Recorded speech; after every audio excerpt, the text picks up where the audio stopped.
Of all the cities in the United Arab Emirates, it's Dubai that flies the biggest and most spectacular flag of modernity. Everything about this trade, financial and tourism centre appears to be 21st century to the very core. And yet, scratch the surface and its origins soon start to reveal themselves. For hundreds of years, it was the Gulf's most important trade hub. And of course, in those days, trade meant one thing: the sea. Fast forward to the present, and despite all the shore-based activity for which it's become famous, the sea is still central to Dubai's very being.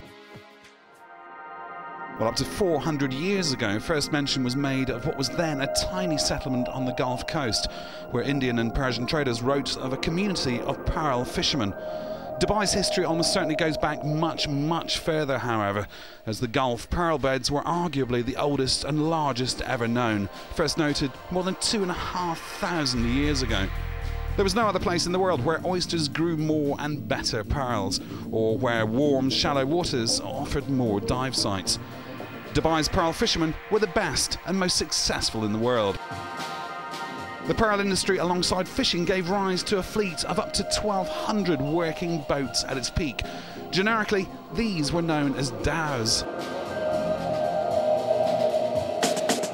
By the mid-1980s, however, there were a mere handful of dhows left. The boats that served the trade were on the verge of extinction, threatening to take with them a valuable chapter in Dubai's cultural heritage. That's when Sheikh Hamdan bin Rashid Al Maktoum stepped in, asking the Dubai International Marine Club to begin promoting and organising dhow races in order to preserve that heritage. Under the leadership of its chairman, Saeed Harib, the DIMC set up races, the biggest of them all, the Al Gaffal, to encourage the building of new boats and establish rules to ensure the retention of the traditional design. And so it's been back to business for the dhow builders. The master carpenters, originally from India's Malabar coast, from where the teak is also sourced, are handing down the skills to the next generation. And for the first time in decades, there's a backlog of orders. They must be built only of teak. The whole plank set edge to edge, not overlapped, varnished, not painted. The boards hand-sawn and chiselled as they have been for centuries. The twin-masted lateen rig remains unchanged, although sails are now allowed to be polyester rather than cotton, and masts are just as likely to be made from carbon fibre these days as traditional timber. The lateen rig may have been a great tool of its trade centuries ago, allowing sailors to sail close to the wind for the very first time. But even in generous terms, a 60-foot dhow is a bit of a handful. It's a difficult vessel to bring about, as it cannot safely pass through the eye of the wind. The tacking manoeuvre involves the transfer of the yard or boom from one side of the mast to the other, whilst at the same time all the stays are moved across to the new windward side. This is why the crew is so large for a small vessel. It's a labour-intensive exercise. It's also a skill that's acquired through years of experience. Many of today's racing dhow sailors have been involved ever since the early 80s, and it's a skill of which they're justifiably proud. As DIMC Organising Committee Chairman Haraz Al-Munir bin Haraz confirmed. A lot of them really know that it takes a lot of skills, a lot of strength and endurance to be able to do this race, especially with the distance of it. The heat factor, and of course if you compare those boats with the modern boats, it doesn't have the technology that a modern sailing boat would have, so it's definitely way more challenging. It's almost 50 miles away from the shore of Dubai International Marina Club. A lot of the sailors look forward to this event. Some of them told me recently, I will drop off one of the local events just to be prepared for this event. So it shows how encouraged and optimistic the racers are and looking forward to this event, though it is the toughest race of the season, and it's one of a kind in the whole region, I believe. We really hope that tomorrow we'll have a stronger wind than anticipated to make the event as successful as we would like it to be. And you can see the enthusiasm in them. It will be a fun race, I must say. It will be a fun race. Well, if the entry of 100 boats, 7 up on the previous year, is anything to go by, then all those in the know are certainly expecting big things of this, the 2011 Al Gaffal Dow race. This unique sailing challenge involves a race back from the Surban Island offshore some 50 nautical miles across the Gulf to the Dubai International Marine Club. Sitting out in the Gulf, Surban Island is the gathering point for all the crews and the massive support organisation. It's certainly a race that's now becoming more and more competitive as the modern crews tune their sailing techniques and designs within the race rules. One thing that hasn't changed, though, is the worth of experience and the difference it makes in this event. Young sailors make up the bulk of the crews, but behind them there's invariably the wisdom of the preceding generation. The old people, we are using like a consultant. We take the decision, and if we miss something, definitely we'll ask them. Khalil? Khalil is my teacher. Khalil, Yeah. أقول Khalil. He's my reference. لا ما عندك أنت تتكلم بس. كل من صارت سنة. Well, I've been competing in this race for many years now. كل من صار فيها تغيير. Ever since the beginning 20 years ago, and I wasn't a young man even back then. هاي متغيرة عن العام. In those days, I remember thinking it was a big race, even with just 40 boats, but now it's 100. This is a very, very good thing for us all, because it shows that this attempt to maintain our heritage has not been ignored. It's been very successful, and the young people are still able to see true working examples of how all our boats used to be.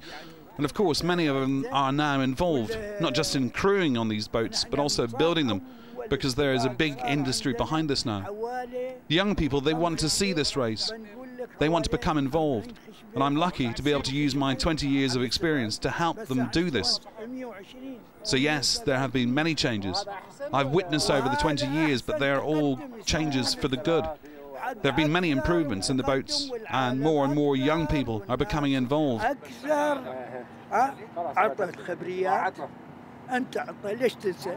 Well, one of the favourites, number 103, Ghazi, has won twice in the past, but last year suffered a broken boom. We spoke to skipper Ahmad Saeed Al-Rumathi about preparations for the coming race.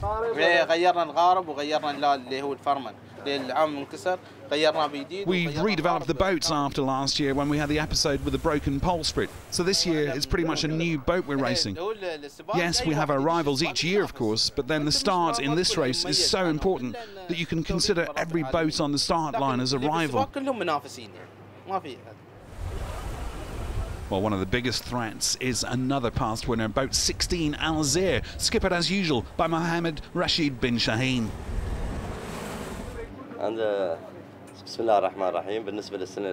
Well, last year we started the race very well, but we made a small mistake later on.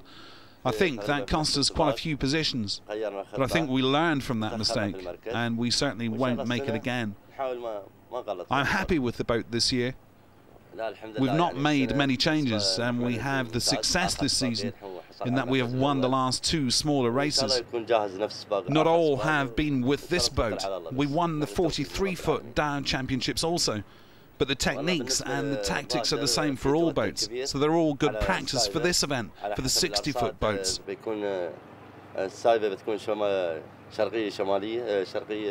We've made all the preparations we can for this, the big race. The forecast is for a north-northeast wind, so we're basing our tactics on that.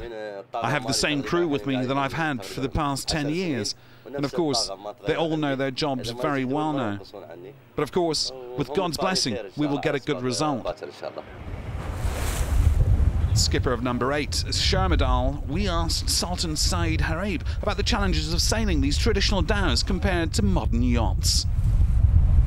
We don't have a keelboard, and they can use 2 sails, you know, as a spinnaker and as a head sail or as a jib, but we only have a dhow sail. So the angles that we can do is so much difficult than the angles to do on their boats. By the way, we do not tack, and these boats are tacking, and we jibe only. And it's so difficult to handle this boat on a start line. We hoist after the start line goes up, you know.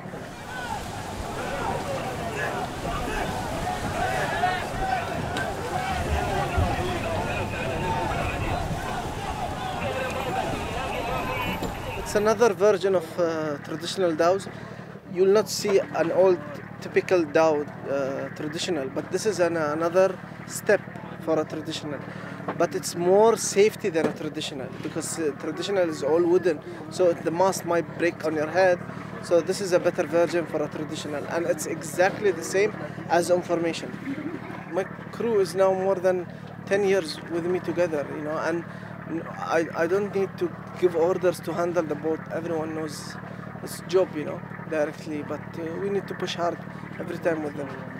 I didn't check on the condition for tomorrow, but I think it's a dead wind, you know, there is no breeze. I believe that, because what happened 2 days ago, it was a strong wind, so I don't think there is wind, and it will take us like 3-4 days to get more wind, but I think for tomorrow it's a light wind.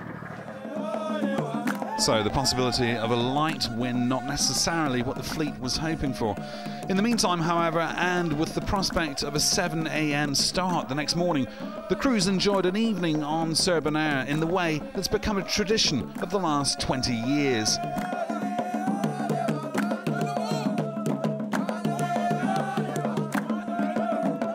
And we'll have more from the Gaffal traditional dhow race after the break.